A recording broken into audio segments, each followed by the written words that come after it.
au même niveau à trois échelons différents. Souvent, vous allez entendre parler de glass ceiling, de plafond de verre. Mais là, cette étude-là, ce qu'elle va montrer, c'est que, enfin, c'est une étude faite encore aux États-Unis, on va la regarder, hein, mais c'est McKinsey, comme vous pouvez la voir. Voilà, c'est bloqué au même niveau à trois échelons différents dans l'entreprise. Les Noirs, dans les entreprises américaines, mais en fait, ils vont toujours être bloqués au niveau senior manager, vice président ou senior vice président. Je dirais pas vraiment que c'est un plafond de verre, parce qu'un plafond de verre, c'est transparent, on peut regarder au-dessus, on peut voir de la lumière, des gens qui marchent. Mais pour moi, ici, c'est vraiment ce qu'ils appellent le concrete ceiling, c'est vraiment le plafond de béton. Genre, bam, là, bah, un mec, je dirais meuf pour être un peu vulgaire, mais monsieur, madame, vous avez atteint votre plafond de béton. Vous ne pouvez pas aller plus haut. Non seulement vous ne pouvez pas aller plus haut, mais vous ne pouvez même pas voir ce qu'il y a au-dessus parce que c'est pas du verre, hein, c'est du béton. Donc c'est quelque chose qui est vraiment très intéressant. On va aller voir un peu l'étude pour voir, parce que moi j'ai vu des choses intéressantes dans cette étude qui peuvent être un peu nourrir la réflexion. Donc Race in the Workplace, The Black Experience in the Youth Private Sector. Donc là c'est vraiment dans les entreprises privées américaine. Donc je vais passer un peu vite sur plein de choses. Je vais m'arrêter juste sur quelques... après là, bien sûr, comme j'ai dit tout à l'heure, l'étude, vous l'avez en bas, n'hésitez pas à aller la voir.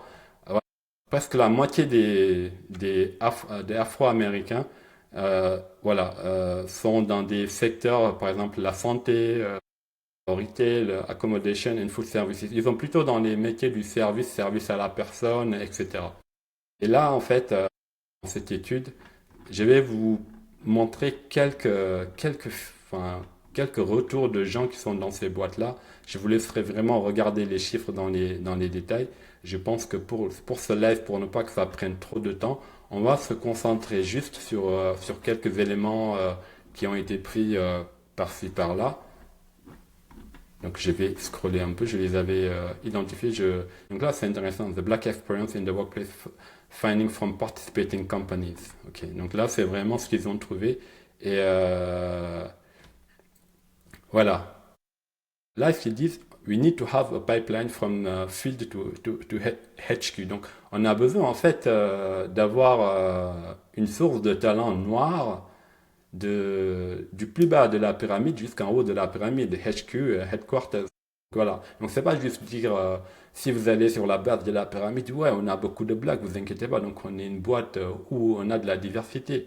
Voilà, j'ai plein d'exemples de boîtes qui disent, OK, ben, ouais, nous, on est diverses. Allez voir, par exemple, nos employés en Alabama. Voilà. Les employés noirs, oui, bien sûr, c'est une zone noire, donc c'est normal. Ou genre, ah, nous, on est diverses. Allez voir nos filiales en Afrique. Bah oui, forcément, si vous avez une filiale en Afrique subsaharienne, forcément, vous avez des Noirs dans votre entreprise. Mais ok, bah, votre entreprise en France, où les décisions se prennent, où les dirigeants sont dans le haut du panier, est-ce qu'il y a vraiment des Noirs là-bas? C'est une bonne question à poser. Est-ce qu'il y a des Arabes? Est-ce qu'il y a des gens d'origine indienne, d'origine asiatique, d'origine latine-américaine? Ça, c'est des questions intéressantes vraiment à poser. Allez, on va aller aussi prendre un autre exemple. Voilà, donc ça c'est typiquement moi en 2014-2015 quand je bossais à Airbus. Il y en avait quelques-uns, mais il n'y en avait pas beaucoup. Donc là, c'était même encore pire.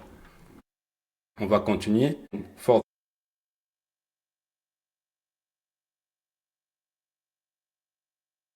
Genre, on va pas te projeter dans le futur on te voit pour ce que tu es. Par contre, quand tu es blanc, non seulement on te voit pour ce que tu es, mais on voit aussi ton potentiel. Et aussi, on te donne le bénéfice du doute, on te pardonne plus facilement quand tu fais des erreurs, on te donne encore plus d'opportunités. C'est pas moi qui l'ai dit, c'est l'étude, hein, vous pouvez aller la consulter vous-même.